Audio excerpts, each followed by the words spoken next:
ఎవరి స్థానంలో వాళ్ళు లేచి నించండి. నిటారుగా కుడి పక్కకి, నిటారుగా ఎడమ పక్కకి. Hi, relax. ఎడమ పక్క చేస్తామండి.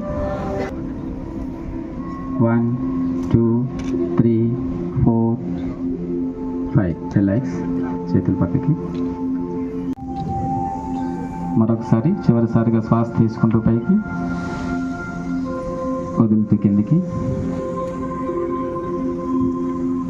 నెక్స్ట్ తాడాసన చేస్తామండి. భద్రాసన్. భద్రం అంటే శరీరం అంతా భద్రంగా ఉంచేటట్లు చేసే ఆసనం, అందుకని భద్రాసనం వచ్చింది. స్వింగ్ చేయకూడదండి, ఆ స్థితిలోనే ఉండాలి. 1 2 3 4 5. రిలాక్స్.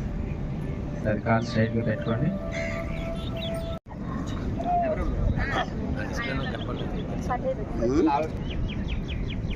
మన ఆయుస్సు మన చేతిలో. కేంద్ర రాష్ట్ర ప్రభుత్వ